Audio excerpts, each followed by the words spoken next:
Boa noite, pessoal. Estamos ao vivo aqui, começando a nossa live do Movimento Acredito, dos parlamentares do Movimento Acredito, contando aqui com as ilustres presenças dos meus amigos, Tabata Amaral, deputada federal por São Paulo, Tabs, Felipe Rigoni. Tabs, boa noite, pessoal.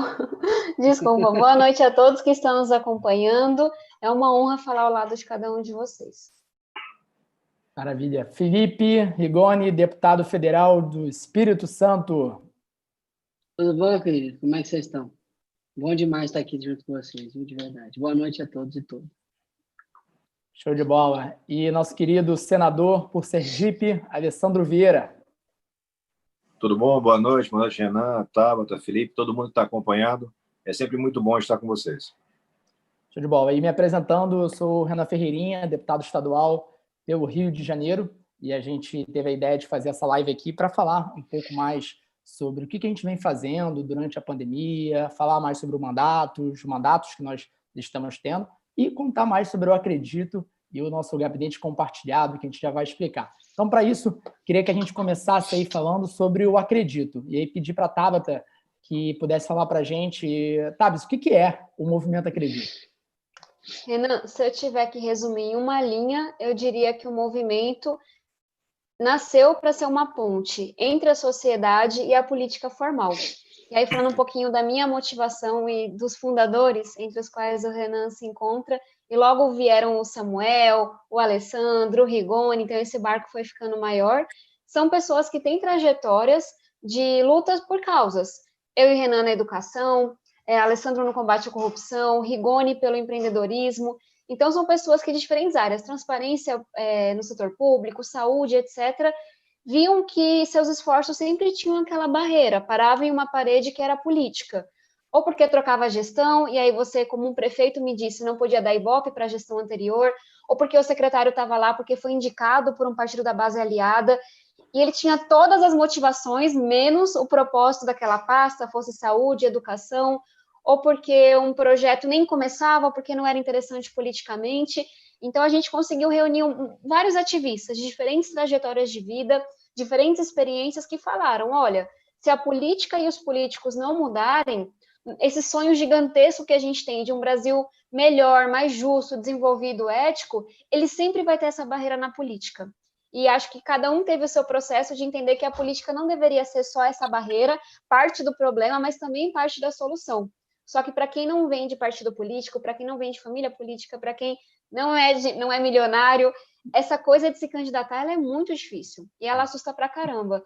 Então, são ativistas de várias trajetórias que se reuniram para que a gente pudesse fazer essa ponte. Somos hoje milhares de pessoas no Brasil inteiro, tem gente levando formação cívica para a escola pública, tem gente causando nos carnavais para a gente levar várias mensagens importantes, tem gente lutando, por exemplo, lá em Florianópolis, para que a tarifa seja justa, a tarifa do transporte público. São vários exemplos no Brasil inteiro, são várias idades, a gente de todo jeito que vocês podem imaginar, e eu me orgulho muito de ser parte desse movimento de ativistas. Nós somos os primeiros do movimento que fomos eleitos para um cargo formal, e, de novo, ninguém aqui teve um cargo na política antes, e eu acho que isso é muito importante. Então, estamos trabalhando agora para que o nosso Congresso, nossas assembleias legislativas, as câmaras de vereadores tenham cada vez mais a cara desse Brasilzão, com gente que leve também um diploma de realidade para a política. Então, acho que esse é um resumo de quem nós somos. Excelente, excelente. Acho que complementando aí do que a Tabs falou muito bem, a Tabata explicou, né? O Acredito começou só em 2017, a gente começou em julho de 2017, através do manifesto do Acredito, que foi lançado em diferentes capitais na época, acho que foram 7 capitais, né, Tabata? Que das 5 regiões. Então, o Acredito já nasce com uma pegada de Brasil, de diferentes regiões. A gente já começa em 14 estados e depois vai crescendo para outros estados também, e sempre com essa questão da educação política, da mobilização e o desafio de 2018 das eleições, onde nós fizemos ali, primeiro, um processo de identificação de lideranças cívicas, que foram também escolhidas pelos seus próprios núcleos regionais para poderem estar representando, e nós tivemos um número, se não me engano, foram 27 candidatos em 2018 que estavam...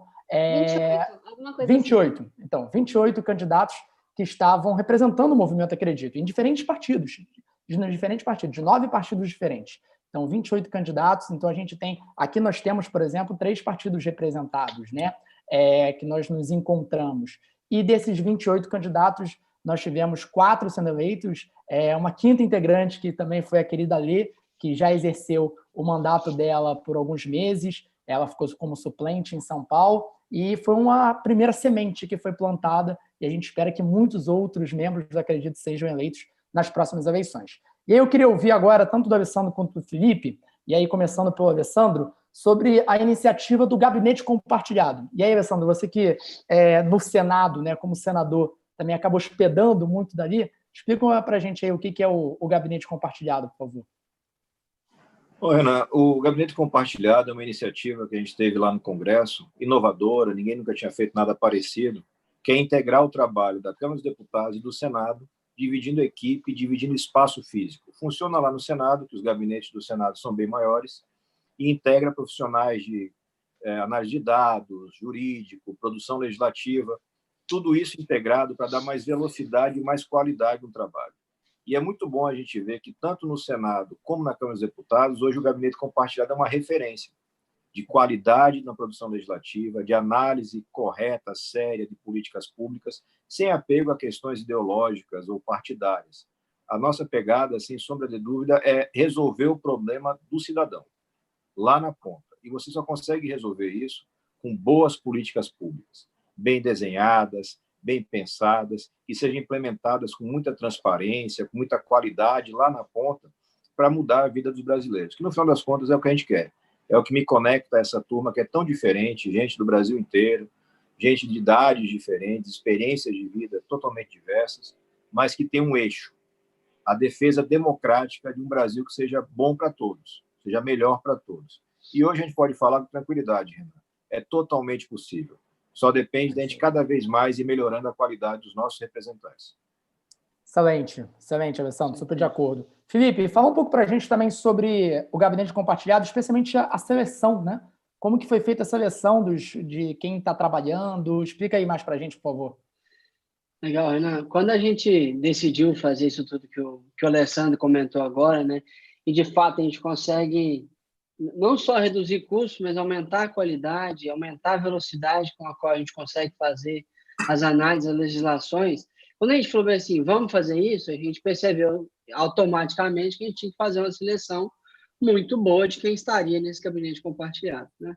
Nos nossos gabinetes individuais, com certeza, e no gabinete compartilhado também. Então, nada melhor do que um grande processo seletivo para fazer isso. Nós lançamos ali em novembro, mais ou menos, dezembro de 2018, né, a seleção para o gabinete compartilhado. E foi uma maravilha. Assim, tivemos mais de 16 mil pessoas se candidatando para as vagas do gabinete compartilhado, e aí selecionamos os 8 ou 9, eu me perco nos números de quantos são hoje, pessoas maravilhosas que nos ajudam nessas áreas que o Alessandro falou: jurídico, análise de dados, análise de política pública, fiscalização. São pessoas que nos ajudam demais, e se a gente tem nossos gabinetes, né, com tanta qualidade, nossa atuação com tanta qualidade, é devido aos nossos gabinetes individuais e a ajuda, né, coordenada do compartilhado, que é realmente muito bom.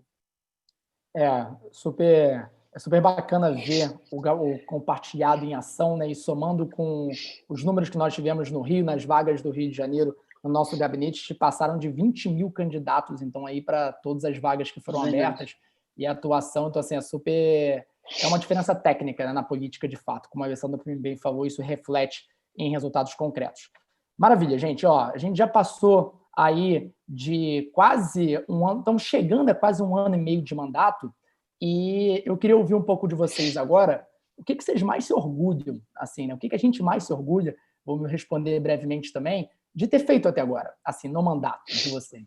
E aí, só antes de passar para a Tabata para eu responder, queria motivar aqui todo mundo que está nos assistindo, só para mandar perguntas. Vocês participem aí no chat, mandando as perguntas, que essas perguntas vão chegar até a gente e a gente vai responder aí no final. Então, Tabs, por favor. As duas coisas que me vêm à cabeça foram iniciativas que eu fiz com essas duas pessoas maravilhosas que são meus grandes parceiros no Congresso. Então, acho que é um bom exemplo. A primeira delas é a criação da Comissão Externa de Acompanhamento do MEC. Não é novidade para ninguém que o Weintraub é o maior ministro da história da nossa educação. E, para além de todos os absurdos que ele diz diariamente, as ofensas, a quebra de decoro, os crimes de responsabilidade que ele vem cometendo e que a gente vem denunciando e pedindo uma investigação, ele também é muito ruim na prática. É como se a educação não fosse um problema dele.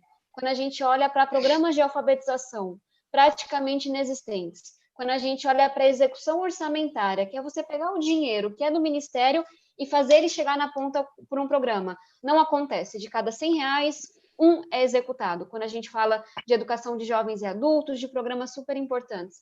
Então, é um ministro que realmente não tem a menor postura no cargo que ocupa. E, nesse momento, a gente não pode se limitar apenas no Congresso a fazer o nosso papel de legislar, que é o que a população geralmente lembra. A nossa Constituição também diz que nós devemos fiscalizar, que nós devemos representar as pessoas.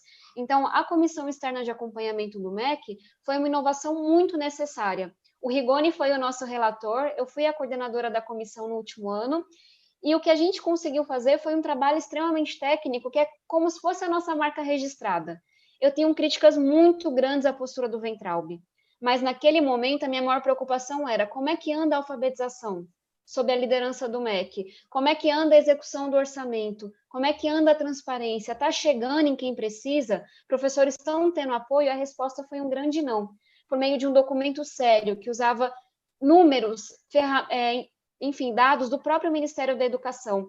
E uma coisa que é muito típica da gente, a gente não se limitou a criticar. Para cada crítica tinha uma sugestão de uma coisa que o parlamento podia fazer ou de uma coisa que o ministério podia fazer. E mesmo nesse ano, com pandemia, com tudo que está acontecendo de tão difícil, e agora o Rigoni é o nosso vice-coordenador, a gente está fazendo um trabalho belíssimo. Não tem audiência por causa da pandemia, então toda semana tem um encontro online com especialistas do mundo inteiro, com tradução simultânea quando é necessário, de uma forma inclusiva para a gente debater os principais temas da educação. A gente não consegue funcionar como comissão? Não tem problema, a gente está ativo nos grupos de WhatsApp, nas reuniões por Zoom, apresentando propostas, fiscalizando, então tenho muito orgulho disso. E a segunda coisa, vou falar mais rapidinho porque eu estou falando demais já, é a agenda social que nós construímos. E esse foi um esforço que envolveu todos nós, o Renan também estava acompanhando, e eu tenho muito orgulho de saber que o nosso gabinete compartilhado liderou, coordenou a construção da primeira agenda social da história do Congresso.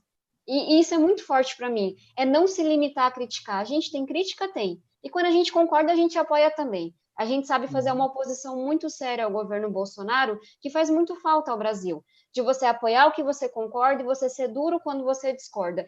E a gente era muito crítico ao fato do governo Bolsonaro não olhar para a desigualdade do país, não olhar para a extrema pobreza que estava aumentando, não ajudar quem mais precisa e não entender que deixando tanta gente para trás, o Brasil nunca ia se desenvolver igual a gente tanto sonha. Então a gente construiu uma frente que olhava para água, saneamento, com projetos que olhavam para ensino técnico, que modernizam, que ampliam o Bolsa Família, e dos 25 partidos que a gente tem na Câmara, 23 foram autores dos nossos projetos. Então esse também é um esforço que eu acho que resume um pouquinho de quem somos nós e desse sonho que a gente tem para o Brasil. Impressionante, impressionante. Alessandro, fala aí para a gente também, por favor. Olha, Renan, eu acho que o que resume bem o sentimento de realização que a gente tem trabalhando lá no Congresso é o fato de quem está conseguindo cumprir na prática aquilo que a gente se comprometeu a fazer na campanha. Tudo. O respeito ao recurso público, o respeito ao cidadão. Então, você tem exemplos muito concretos. Você teve o edital de emendas, que é uma coisa que se fazia pontualmente e que a gente fez de uma forma extraordinária, que em Sergipe nunca tinha acontecido. Deixar que o cidadão escolha diretamente pelo voto para onde vai o recurso das emendas, sem esquema com o empresário, sem esquema com o prefeito, o cidadão escolhendo. Isso foi muito marcante. E outra coisa que foi bem importante e que mostra um pouco isso que a Tabata referiu, de você conseguir ter projetos subscritos, assinados por todos os líderes, ou praticamente todos os líderes da casa, foi o apoio que a gente teve em várias iniciativas nessa disposição de conversar com todo mundo. A gente foi, eu acredito, chegou nesse momento, a gente decidiu participar dessa luta fazendo política. política de verdade, política que respeita todo mundo, conversa com os diferentes e que leva resultados práticos para as pessoas. E aí você tem várias situações que a gente tocou, todas muito legais. Ela mencionou o saneamento. O saneamento passou pela mão do Felipe lá na Câmara, passou pela minha mão aqui no Senado. Uma iniciativa importantíssima que pode impactar bem, para o bem, a vida das pessoas no Brasil. Tem milhões e milhões de brasileiros que não têm esgoto, não têm água tratada.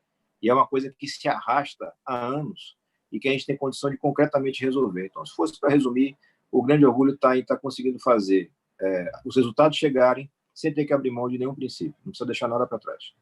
Excelente, excelente. Muito inspirador, Sandro. Filipão, conta para a gente aí. Cara, assim, para não ser repetitivo, porque como a gente faz muita coisa junto, as coisas que mais nos orgulham acabam sendo as coisas que a gente faz junto também. Então, para além da Comex, que foi um trabalho, né, super importante que a gente fez no ano passado e foi excelente, além da Agenda de Desenvolvimento Social, que com certeza é uma das coisas que eu mais me orgulho de ter feito na vida, e do saneamento que o Alessandro falou, assim, tive uma atuação desde o início do ano, quando ainda era uma MP do saneamento, e juntei com uma série de outros parlamentares para a gente conseguir tocar isso na Câmara, e isso também se tornou parte da agenda social. A gente tem uma atuação que foi muito importante também na Previdência, que eu, fiscalista que sou, fiquei com muito orgulho de ter conseguido também fazer parte dessa transformação que é muito importante para o nosso país. Então, e nós tivemos aí emendas que foram acatadas, né, lutamos pela Previdência para que elas fossem cada vez mais justas também. Então, acho que tem muita coisa para se orgulhar, mas acho que essas quatro, né, Comex, Previdência, Saneamento e Agenda Social, tornam, quando eu me lembro dessas coisas, tornam o dia a dia um pouco mais feliz. Maravilha, maravilha, Felipe. Eu vou responder também brevemente, né, aqui da nossa experiência no Rio de Janeiro.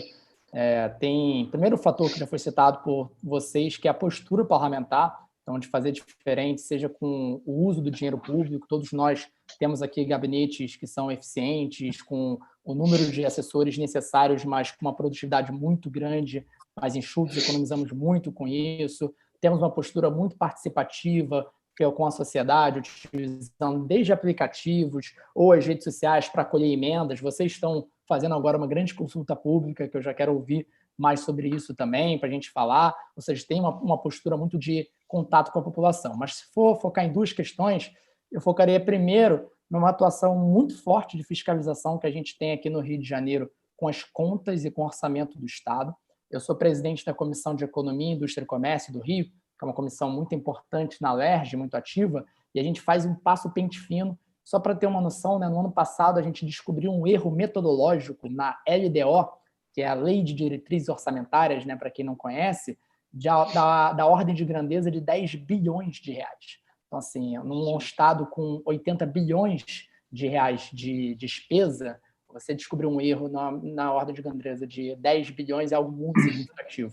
Isso teve um impacto muito grande, várias outras questões voltadas para isso que a gente vem fazendo.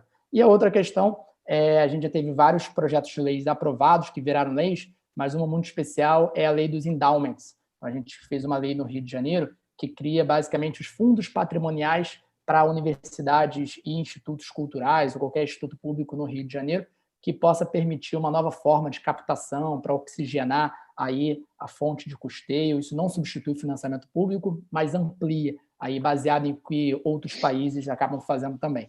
Então, são esses dois grandes pontos aí que eu queria destacar. E aí, já fazendo a conexão, falando sobre essa questão de consulta pública, de transparência, eu queria muito falar com vocês três agora sobre um dos principais assuntos do momento que vocês estão enfrentando, né? A gente tem para o pessoal que está acompanhando, né, e que mande perguntas aí para participar, que depois a gente vai responder, a gente tem os nossos grupos do WhatsApp e tem as figurinhas favoritas, né? Então, tem uma figurinha que é muito boa, que são desses três aí no Congresso, que tem confusão, né? A gente está dentro. Então, assim, a gente está literalmente aí atrás dos pontos que precisam gente, são confusões boas que mais ninguém tem coragem de comprar, viu? Vale deixar claro. O importante é esse adendo de que são confusões do bem, ou seja, de tocar o dedo na ferida e resolver os problemas fortes desse país, né? E vocês estão tocando agora realmente um dedo numa grande ferida, que são as fake news. E vocês colocaram para frente o projeto de lei de combate contra as fake news. A gente vem fazendo uma atuação aqui no Rio também nesse sentido, mas vocês estão puxando isso a nível nacional. E eu queria que vocês explicassem mais para a gente sobre isso. Eu vou começar dessa vez com o Rigoni, para que o Rigoni pudesse explicar para a gente, Felipe, sobre o conceito desse projeto de lei. Maravilha. E aí depois, só para Claro. ficar claro, Felipe, para vocês não responderem coisa dos outros, assim, Felipe fala então sobre o conceito do projeto de lei, aí o Alessandro, se puder, depois fala sobre a tramitação, como que funciona a tramitação, e eu queria que a Tabata finalizasse sobre perguntas gerais, dúvidas, existem muitas dúvidas a respeito do projeto, então também concluísse assim, tá bom? Vai lá, Filipão, por favor. Maravilha. Olha, essa aí com certeza vai ser a confusão que eu vou sentir mais orgulho desse ano, quando a gente conseguir realmente completar ela, porque vai ser uma vitória enorme para a democracia brasileira. Mas o que o projeto faz, né? A gente entende que grande parte dos problemas causados pela desinformação não está só na questão penal, não adianta criminalizar muita coisa, né? A gente quer, com esse projeto, mitigar, diminuir os efeitos negativos que a fake news causa nas pessoas. Então, como é que você faz isso? Não adianta você censurar nada, você tem que fazer combate à desinformação com mais informação, você tem que dar mais informação para as pessoas. E por isso o nosso projeto ele faz 3 coisas, né, sendo bem rápido. Ele traz um eixo de transparência, um eixo de combate a robôs e um eixo de medidas corretivas. Explicando rapidamente, transparência.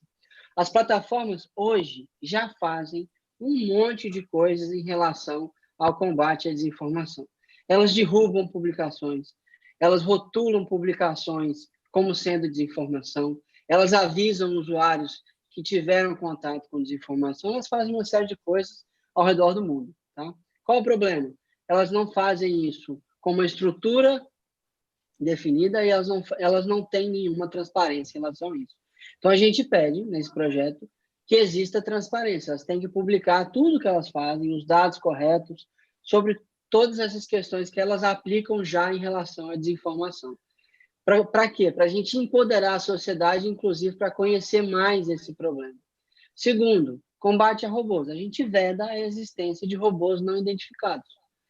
Porque não é que o robô é a coisa ruim, mas o robô que está identificado, que é aquele robô que uma empresa usa para atender um cliente, que um governo usa para atender um cidadão, esse robô, as pessoas sabem que ela está falando com um robô. Ele tem um propósito específico. O não identificado é aquele que sempre é utilizado para disseminar desinformação. E a desinformação, a fake news, ela viaja com muito mais velocidade do que a informação correta, justamente pela existência dos robôs. E terceiro, são as medidas corretivas, ou seja, o que é que as plataformas de fato têm que fazer quando elas suspeitam que algo é desinformação.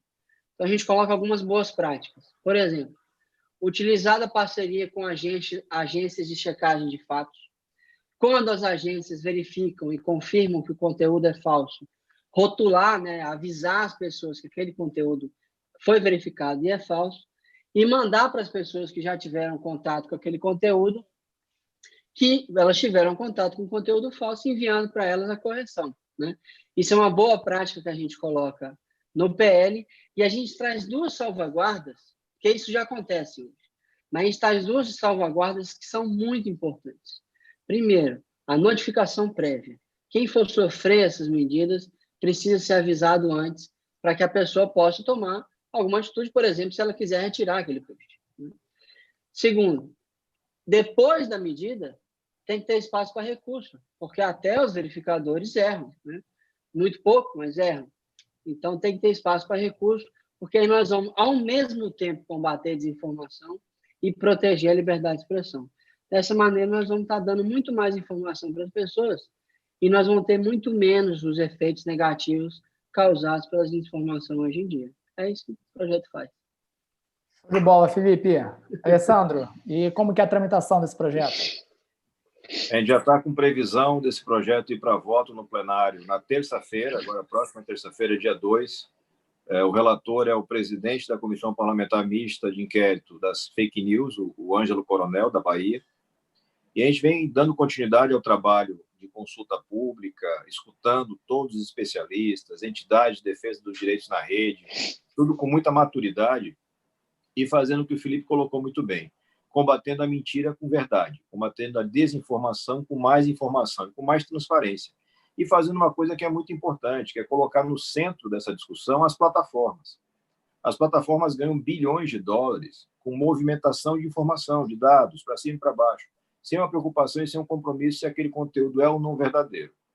Então, a gente corrige algumas distorções, a gente empodera o usuário, a gente faz uma defesa muito sólida do direito do cidadão de manter a sua liberdade de expressão, e não podia ser diferente, é um direito constitucional, cláusula pétrea, está lá no artigo 5º, mas faz isso protegendo a comunidade como um todo desse fenômeno que é global, do uso de ferramentas, verdadeiras organizações criminosas que atuam nas redes para desinformar, e dentro de uma pandemia, a mentira mata.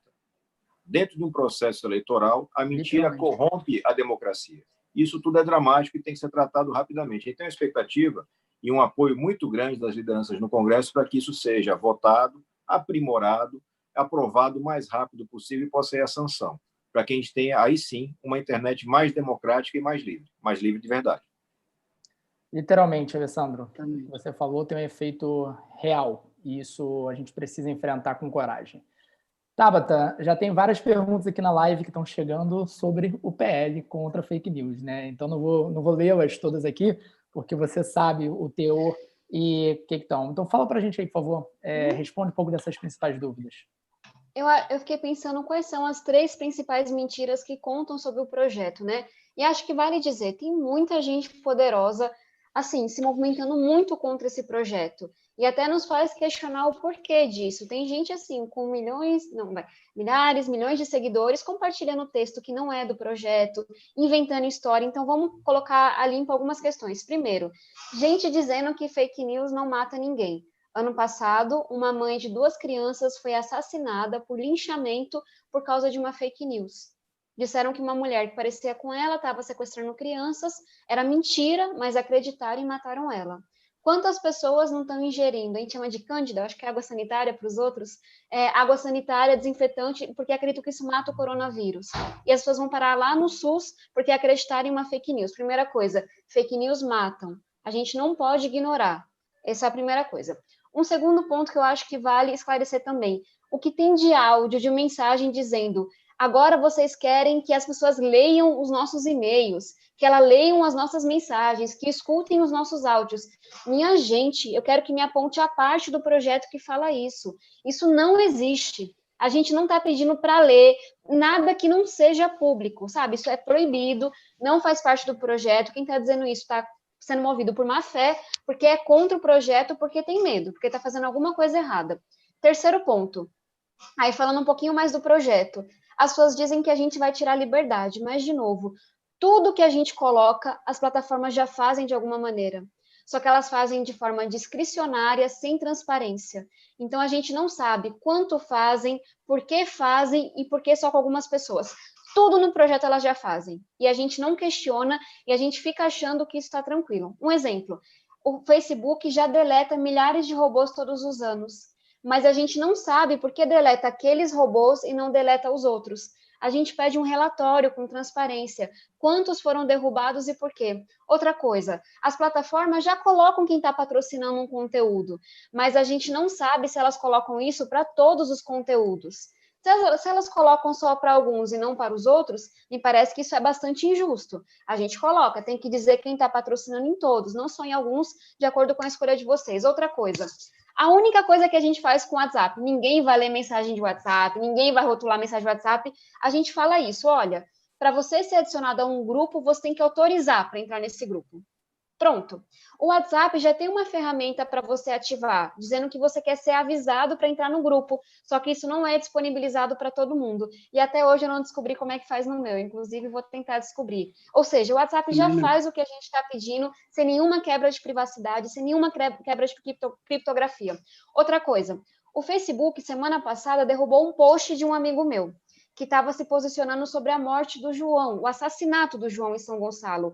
E ele derrubou esse post. E o Facebook não explicou por que derrubou esse post. E eu vi o que essa pessoa escreveu, era absolutamente correto, era uma opinião, não tinha nada de fake news. Então, a gente vai colocar até na nova versão do projeto, não pode derrubar post. Isso é muito autoritário. É fake news? Obviamente, se é pornográfico, etc., o Facebook já sabe o que fazer. Mas não pode derrubar um conteúdo dizendo que é fake news. Se você quer lidar com isso, você tem que rotular, tem que indicar para a informação correta. Mas você não pode fazer. Uma outra coisa que a gente... E aí eu vou usar o caso... Como eu usei de um amigo, que as pessoas não conhecem talvez, vou usar o caso do presidente Bolsonaro. Colocou lá o story no Instagram. O Instagram foi e colocou que era falso, com um rótulo, e colocou um link explicando por que era falso. Poxa, eu achei bacana, porque de fato aquele post, aquele story era mentiroso e era perigoso nesse momento de pandemia. Mas por que o Facebook fez com o Bolsonaro, o Instagram fez com o Bolsonaro só naquele caso? É estranho, sabe? Deveria ter uma regra para todo mundo, que é o que a gente fala. Se você plataforma, decide lidar com conteúdo falso, e a gente não está obrigando, é opcional, usar verificadores, colocar rótulo, é uma opção que ela tem. Mas se você decide, tem que ser transparente, rede. Você tem que dizer por que você fez, por que foi aquela pessoa e não outra. E aí tem uma outra coisa. Eu falei do caso do Bolsonaro porque eu achei bacana a ação do Instagram. Mas mesmo sendo o Bolsonaro, que é alguém com quem eu discordo tanto, ele tinha um direito de ser avisado antes. Ele tinha um direito de recorrer e provar que, na verdade, a plataforma tinha errado. Então, esse é o ponto que mais me incomoda com as mentiras que estão circulando. Tudo que a gente propõe já existe, é possível. Não fere privacidade, não fere criptografia, mas as redes fazem com algumas pessoas e a gente não sabe por que fazem só com essas pessoas e a gente não pode analisar para dizer se é democrático ou não. Então, o projeto é muito simples, são coisas que elas já sabem fazer, a gente pede mais transparência e que a regra para um seja a regra para todos. Isso sim é tornar o ambiente mais democrático. Excelente, pessoal. Primeiro, parabéns pela coragem com isso. Eu tenho inspirado muito e a gente, obviamente, super conversa nos nossos grupos, nas nossas ações, buscando também trazer isso para o Rio de Janeiro. Obviamente, é difícil quando a gente fala de tecnologia e rede, não dá para você fazer uma lei que só vai valer no Rio de Janeiro quando a gente tem uma situação federal quanto a isso, né? Então, a esfera de atuação legislativa é realmente o Congresso, onde vocês estão bem atuando com isso. Mas dá para a gente levantar o debate, dá para a gente levantar as proposições, dá para a gente fazer isso, é o que a gente tem feito ao máximo. Então, vamos pesquisar, vamos entender mais sobre o que é esse projeto. E qualquer dúvida, gente, a gente está à disposição nas redes. Falem conosco, especialmente com respeito à educação, que é sempre muito bom. Quero agora mudar de assunto, até porque a gente já está caminhando aí para a parte final e a gente tem um pouco aí do limite de tempo para não passar de 1 hora da nossa live. O Alessandro também tem que sair um pouquinho antes e falar sobre o principal problema, não só do ano, mas das nossas gerações e o principal problema no século, que é essa pandemia. Então, aqui não é uma reunião ministerial onde a gente evita falar sobre os temas mais importantes do país, a gente aqui enfrenta os principais problemas do país.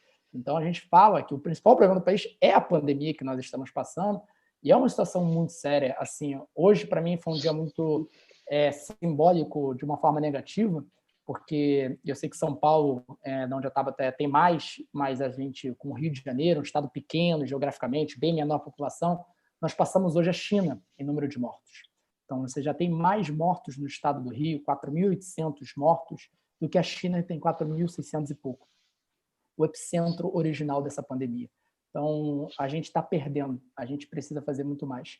E eu queria ouvir de vocês, e por fim eu finalizo, sobre esse assunto, o que está sendo feito pelos mandatos durante a pandemia, o que vocês estão fazendo, buscando, para que a gente possa sair dessa o quanto antes. Então, vou começar agora pela ordem contrária. Vamos começar pelo Alessandro aí, que a gente inverte aí também. Alessandro, por favor. Bom, Renan, você está certíssimo, né? O maior problema que a gente tem hoje no Brasil, que veio somar, agravar todos aqueles que já existiam há séculos, é a pandemia. E a gente não está conseguindo enfrentar isso adequadamente porque falta liderança nesse processo. Falta respeito para as evidências que a ciência traz. Falta sentar com humildade, com respeito, com todos os setores e traçar uma política pública bem concebida, bem desenhada. Mas a gente não pode ficar de braços cruzados. Então, a gente vem trabalhando, desde o início, em todo tipo de projeto que possa auxiliar neste momento. A gente falou daqueles orgulhos, teve um que eu não tive tempo, pelo limite de mencionar, mas eu fui relator aqui no Senado do projeto do auxílio emergencial e com contribuições imensas do Gabinete Compartilhado, da Tabata e do Felipe, e fui autor do segundo projeto, que era do Extensão. Isso é importante demais, você está cuidando de um pedaço do problema, mas é um pedaço-chave. As pessoas têm que ter condições de suportar o isolamento social. E só conseguem se tiver uma renda mínima na mão. Mas isso não vai durar para sempre. E a pandemia ainda vai se arrastar por muitos meses. Então, a gente continua buscando articulações, cobrando do governo federal que assuma essa liderança, que é dele. Não tem como fugir disso. Nosso sistema é federativo, nós temos um presidente da República eleito democraticamente. Ele tem que liderar esse processo.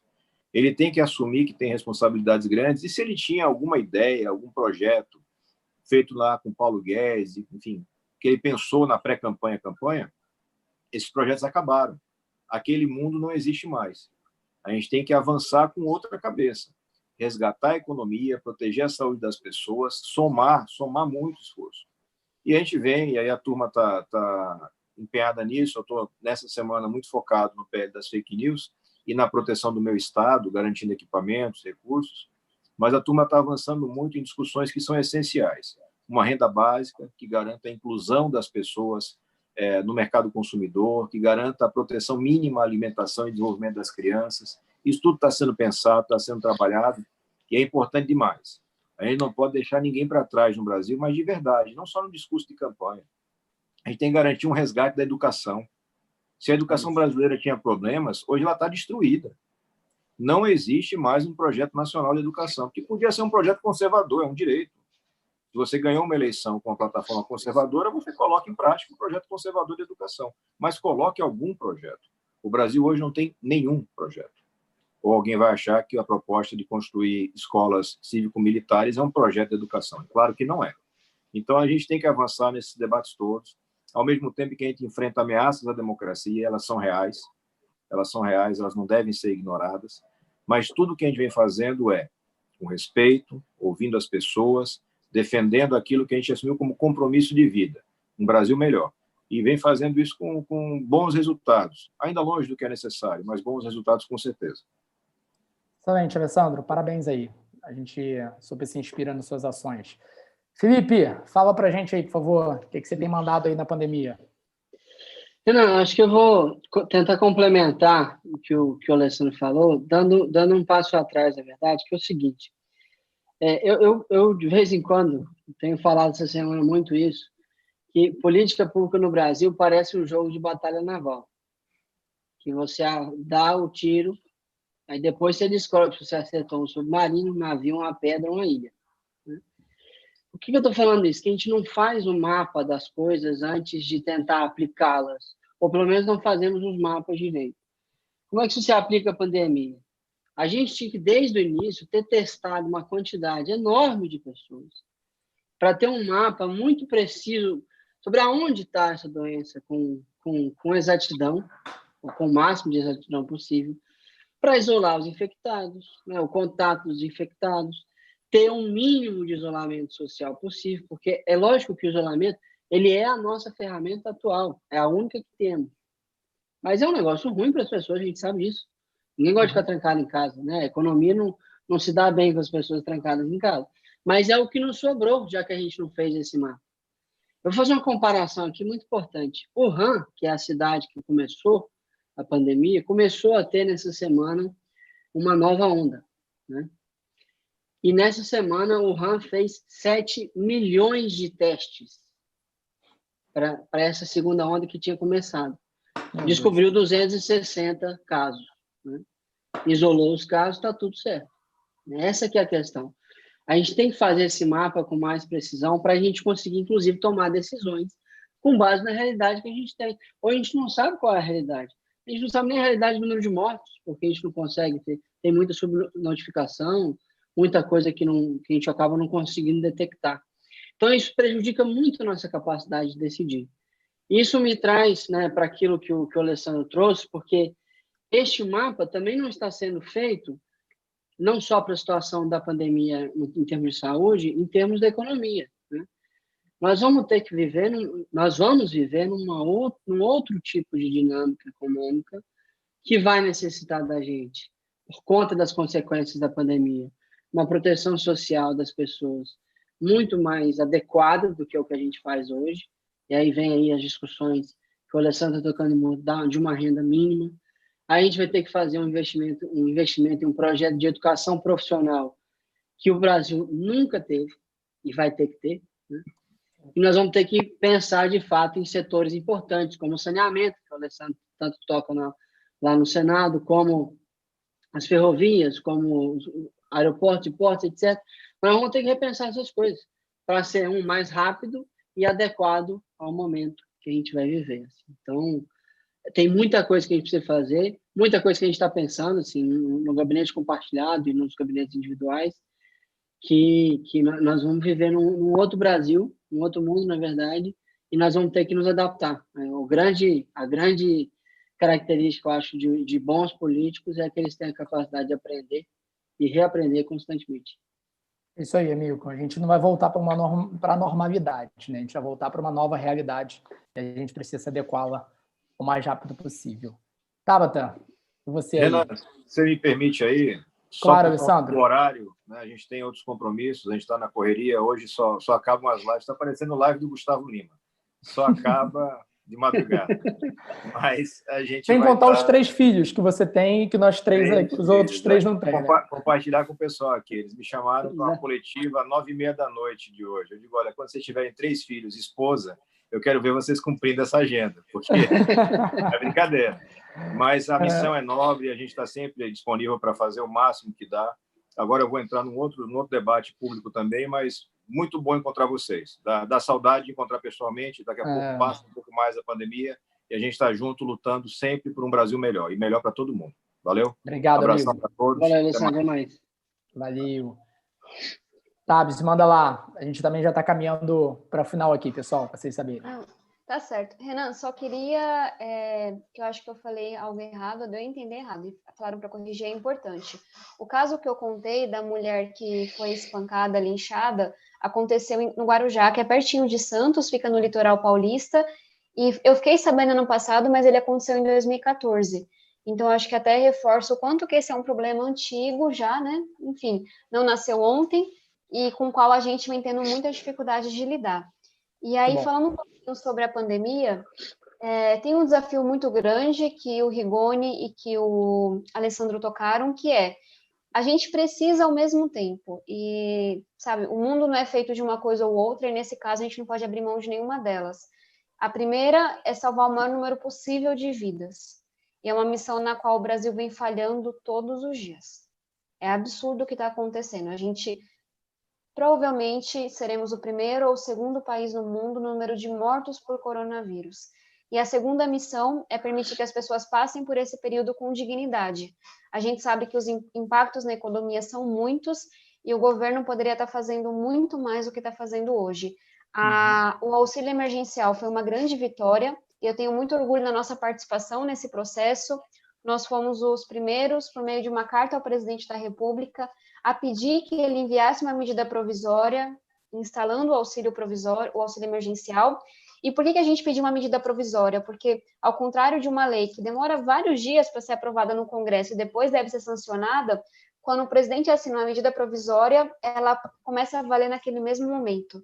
Medidas provisórias foram inventadas exatamente para situações de emergência como essa. Mas quando o presidente não respondeu, não criou o auxílio emergencial por meio de uma MP, que é como a gente chama, apresentamos um projeto, participamos ativamente da discussão e já enviamos outras 2 cartas em que a gente aponta os problemas que existem e pedimos soluções. Por exemplo, as filas que a gente está vendo ao redor das caixas, das agências das caixas, são absurdas. Quantos idosos sendo expostos, esperando por horas pelo seu benefício. A forma inicial como o benefício foi desenhado, que era completamente inacessível para muita gente, porque era um aplicativo que só rodava em celulares mais modernos, não tinha um auxílio por telefone que funcionasse. Então, a gente está sempre apontando os problemas lá da ponta que a gente vê nos nossos municípios, nossos estados, e enviando sugestões para a presidência da República, para os ministérios. Algumas são acatadas, outras não. E falando um pouquinho também sobre esse esforço, né, para que as pessoas passem esse momento com dignidade, o Rigoni também vem puxando uma discussão muito grande, venham participando também, sobre o que a gente pode fazer para que as pequenas empresas tenham chance de sobreviver a esse período. As pequenas empresas, por mais que elas sejam esquecidas muitas vezes pelo próprio ministro da Economia, fazem metade da força desse país e são responsáveis pela maioria dos empregos. Não são nelas que nós pensamos na hora que vem os grandes nomes à cabeça, mas elas são fundamentais para esse país e elas precisam muito mais do que as grandes empresas do nosso apoio nesse momento, porque, enfim, elas estão aí contribuindo para o desenvolvimento todos os dias. Então, tem um esforço muito grande no Congresso, nessas duas batalhas, de fiscalizar, implementar e, enfim, trazer sugestões para que a gente salve o maior número possível de vidas e para que a gente passe por esse momento com dignidade. Tem um esforço muito grande também nos nossos estados. Então, eu fiz um redirecionamento, por exemplo, de todas as minhas emendas, que também foram escolhidas por edital, com critérios técnicos, transparência, com juventudes, com transparência, decidi redirecionar quase 100% para os hospitais das periferias da capital, que é onde, se olhasse em Brasil, onde que o coronavírus está matando mais gente? São nas periferias de São Paulo. E é bizarro ver, fala muito da nossa desigualdade, né? O coronavírus vem, escancara as desigualdades e aprofunda muitas delas. Quando a gente fala do Enem, por exemplo, também é isso que acontece. Então, é nas periferias que a fome está batendo com mais força, é nas favelas que as pessoas não conseguem cumprir o isolamento social.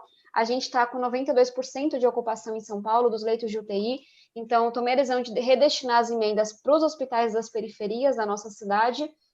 Então, tem um trabalho também com o governo do estado, com o governo municipal, e aí, por fim, tem um trabalho que é como cidadão mesmo, de você se conectar e você apoiar as ONGs e instituições que estão lá na ponta, fazendo as pessoas terem um pouco mais de dignidade. Então, para quem puder ajudar, é o primeiro destaque no meu Instagram, Covid nas favelas. Vocês conseguem ver quais são as instituições que eu já doei, que eu conheço, que eu estou apoiando, e se vocês puderem também contribuir, são instituições sérias que estão fazendo chegar máscara, alimento, informação, itens de higiene para quem mais precisa. Então, são alguns dos frontes dessa batalha, e aí eu espero do fundo do coração que a nossa geração faça escolhas completamente diferentes e que a gente construa uma sociedade muito melhor, muito mais solidária, que saiba proteger o meio ambiente, que valorize o conhecimento, que valorize a educação, porque do jeito que estava não dá não, né? Então é um pouco disso. Sensacional, Tabata, muito bom. E quero responder aqui também, né, pegando no seu gancho, dizendo que, pessoal, depois da minha resposta, nós vamos fazer as perguntas aqui que chegaram até mim, algumas delas, obviamente, não vai dar para responder todas, mas a gente também aí, se vocês tiverem dúvida, a gente pode responder depois aí pela página do Acredito, pela página, nossas páginas individuais. Mas falando um pouquinho sobre nossas ações aqui durante a pandemia, a gente tem feito diferentes ações, primeiro voltadas para a saúde, então, assim, um processo muito de passar o pente fino nos contratos, acompanhar a conclusão dos hospitais de campanha. Eu tenho feito isso diariamente, vendo todos os contratos. É muito triste que o nosso Rio esteja mais uma vez nas páginas da corrupção, sendo vergonha nacional nesse sentido, várias suspeitas, operações policiais acontecendo durante uma pandemia. É muito triste, depois de tudo que o Rio de Janeiro passou, a gente está passando por isso e outros estados também que estão passando. Então, eu tenho feito uma fiscalização muito forte nos hospitais de campanha. Hoje estive no hospital de campanha de Nova Iguaçu, na periferia do Rio de Janeiro, que deveria ser lançado hoje, mas pela quinta vez foi adiado. Só esse hospital de campanha custou praticamente 100 milhões de reais. Então, assim, é uma pena e uma questão lamentável, e a gente precisa estar muito em cima, e a gente está muito em cima com isso. Além disso, tem a produção legislativa. Eu já apresentei 59 projetos de lei nesse momento da pandemia. Nós já tivemos aí 17 leis aprovadas sobre a pandemia, do qual eu sou autor, coautor, e destaco a que eu acho que é a principal delas até agora, que é o uso obrigatório de máscaras no Rio de Janeiro. E então isso é bem forte aí, que a gente conseguiu aprovar e vai ser sancionado na semana que vem pelo governador para começar a valer, ter até multa, né, para isso, um caráter também da necessidade que a gente passa.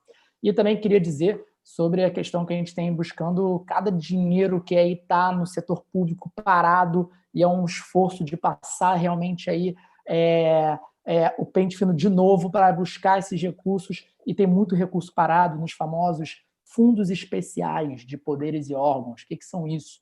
São fundos que são basicamente poupanças especiais de órgãos como o Ministério Público, o Tribunal de Justiça, a própria ALERJ, que é a Assembleia Legislativa do Rio de Janeiro, e outros órgãos, que somados esses fundos especiais dá quase 2 bilhões de reais que estão parados rendendo e poderiam estar sendo utilizados na saúde, por exemplo, ou para transferência de renda. E esses fundos são formados por excessos orçamentários. Então, assim, você economiza, esse fundo, esse órgão poder economiza dentro do seu orçamento, utiliza menos do que foi repassado, e em vez de devolver para o Tesouro para aplicar em políticas públicas, guarda para esse dinheiro render, e aí, infelizmente, esse dinheiro não é direcionado para a política pública. E, para finalizar, o que a Tabata falou também, o Felipe também, eu sei que o Felipe tem feito um trabalho fantástico com isso também no Espírito Santo, através das organizações lá. A gente também tem ajudado muitas organizações do terceiro setor aqui. No Rio de Janeiro tem um grupo muito bacana fazendo um trabalho que eu venho acompanhando, ajudando desde o começo, que é o União Rio, que reúne diversas organizações aí que estão ajudando. Então, a gente precisa fazer nossa diferença como pessoa física e como cidadão. Vamos responder um pouquinho aqui, gente, perguntas dos nossos participantes aqui.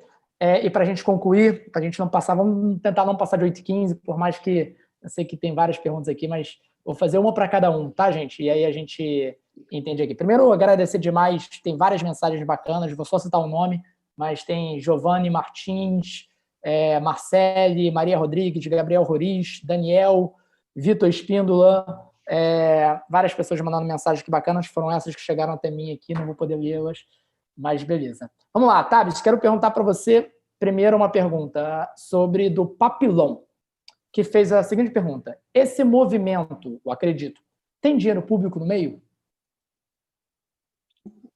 Não tem não e não pode ter não. O movimento Acredito, ele é financiado de uma forma bem transparente, então, enfim, se vocês quiserem saber quem doa para a gente, entre em contato se não achar na internet. Nós só recebemos doações de pessoas físicas e de instituições, então foi uma regra que a gente criou, instituições sem fins lucrativos, empresas não podem doar para a gente também tem uma regra com um teto de doação, então ninguém pode chegar e bancar o movimento, entre aspas, para ele continuar sendo livre e emitindo suas opiniões livremente, então a gente coloca essas duas regras. Não podemos receber doações de empresa, também não trabalhamos com dinheiro público, até porque não faria o menor sentido, né? Seria, acho que é até ilegal. E a gente tem uma regra para poder ter um orçamento que realmente vem com doações de várias pessoas. Quem quiser ajudar a financiar o movimento, que é super importante, porque a gente está aí engajando e formando jovens do Brasil inteiro. Se entrar no nosso site, tem um link para a vaquinha, pode doar R$5 por mês e vai ajudar pra caramba. E aí, gente, R$5 se você puder. Se puder doar mais também, a gente também está precisando. E é super importante. E para dizer que eu dou para o movimento todos os meses, mas a gente, de fato, precisa da doação de muita gente para fazer o movimento, enfim, engajar cada vez mais jovens do Brasil inteiro. Sensacional, Tabs. Falando aqui, Felipe, uma pergunta que eu acho que vai ser legal você responder.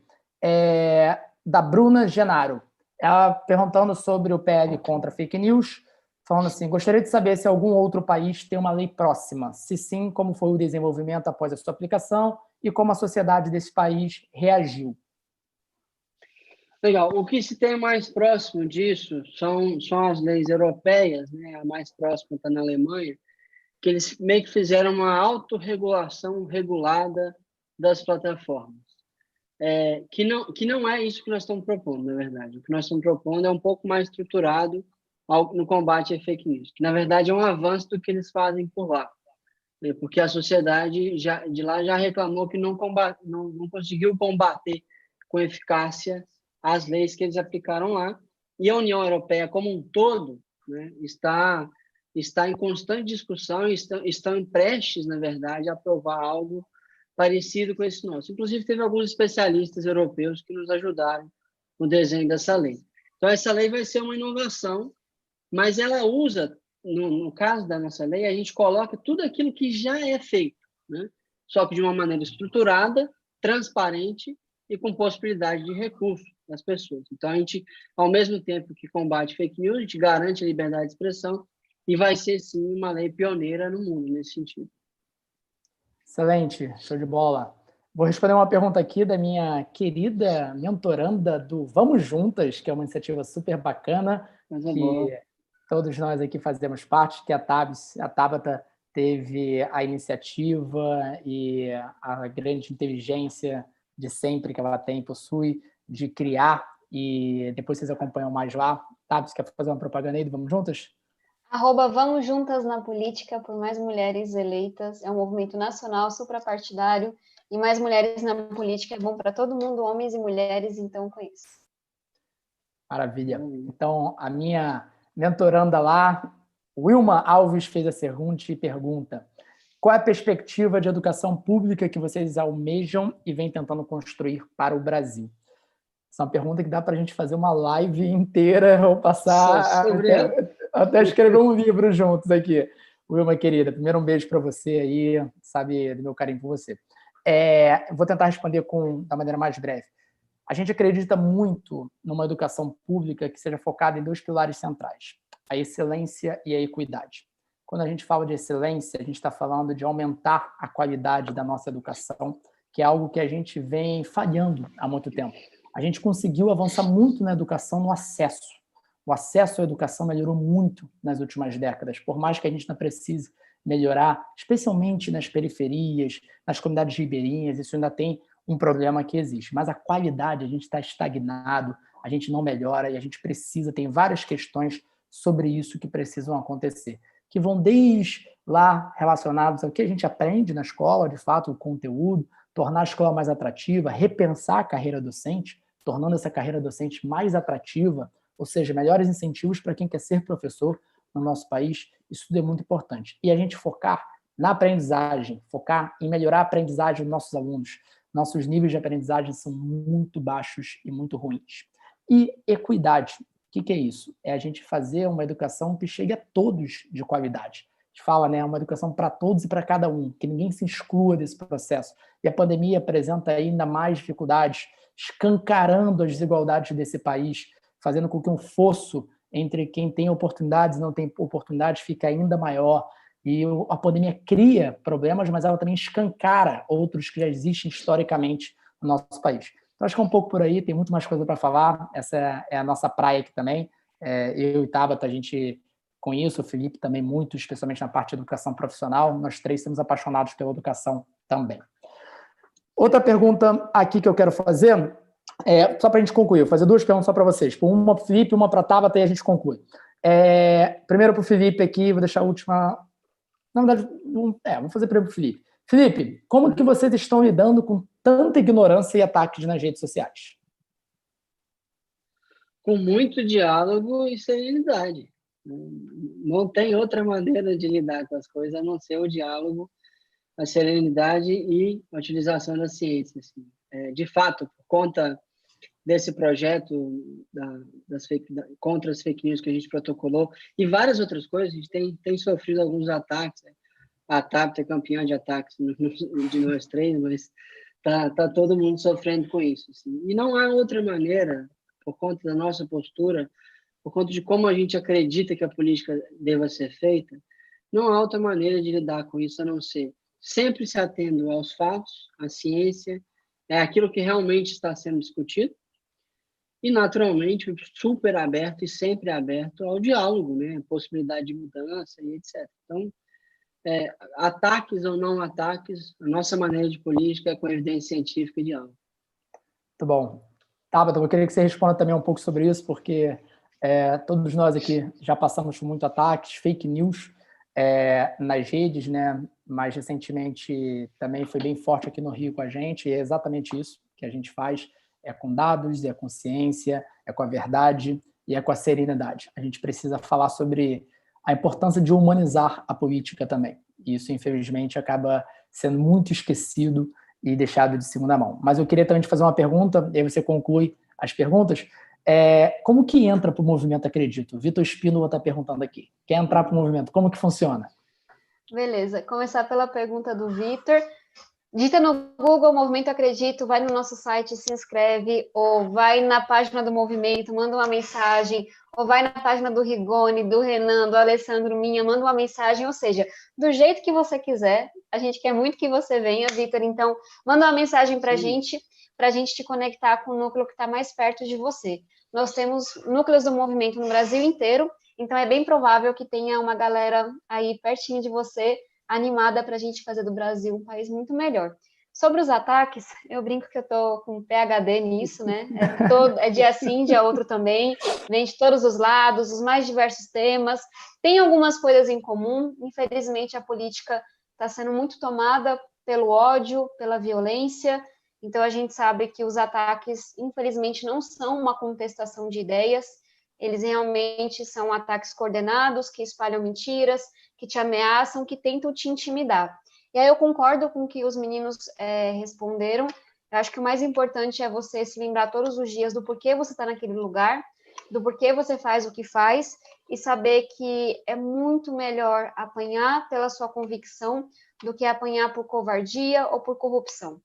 Então, todas as vezes que eu apanho, eu me lembro, porque eu tive coragem de fazer o que eu acho que é certo, e se um dia eu descobrir que eu estava errado, eu não vou ter o menor problema de pedir desculpas, mas quando eu agi, eu realmente acreditava que aquele era o melhor caminho, e porque eu tive coragem de denunciar a corrupção, de denunciar tanta coisa errada que acontece. Então, bora enfrentar com força, fazer terapia também ajuda, a gente tem que cuidar da saúde mental, fazer meditação também ajuda, caminhar também ajuda, mesmo que seja na laje respondendo mensagem. O mais importante é a gente estar rodeado de pessoas do bem e se lembrando do porquê daquilo tudo. E aí, obviamente, isso magoa, isso faz mal, às vezes eu choro, às vezes dá vontade de jogar tudo pelos ares, mas eu me lembro do propósito, levanto e continuo a caminhada. E com isso, se eu puder só reforçar um desejo, repetindo uma frase que eu e o Rigoni tivemos a oportunidade de ouvir do Noam Chomsky, que é um pensador muito reconhecido no mundo todo, um pensador americano. E ele falou que o pós-pandemia, né, o que vem depois do coronavírus, não vai ser o vírus que vai determinar, porque o vírus não pensa. Serão as nossas escolhas. Então, que sejamos muito ativos e muito conscientes em fazer escolhas diferentes e construir uma sociedade muito melhor do que essa. A gente não pode voltar para o que a gente tinha antes, porque não estava funcionando para uma galera, estava excluindo muita gente. Então, que, enfim, não tem nada de bom nessa tragédia. Seria absurdo pensar que, enfim, ela veio para algum bem, mas que a gente pelo menos consiga aprender com ela e fazer diferente depois. Então, uma mensagem final. Obrigada, Renan, pela moderação, pelo convite. Prazer, obrigada, Rigoni. Valeu, é sempre uma honra. E obrigada a todo mundo que participou dessa conversa com a gente. Boa noite para vocês e que vocês possam renovar as energias no final de semana. Isso aí, gente. Obrigado, Tabs. Obrigado, Rigoni, Filipão aí. É sempre um privilégio a gente estar junto, mesmo que não seja fisicamente, é sempre muito bom a gente estar conversando, pensando e fazendo acontecer. Obrigado, gente. Obrigado a todo mundo que assistiu. Obrigado, Renan. Valeu, Tabs. Obrigado, galera. Até mais. Valeu, gente. Beijos e abraços. Tchau, pessoal. Beijo.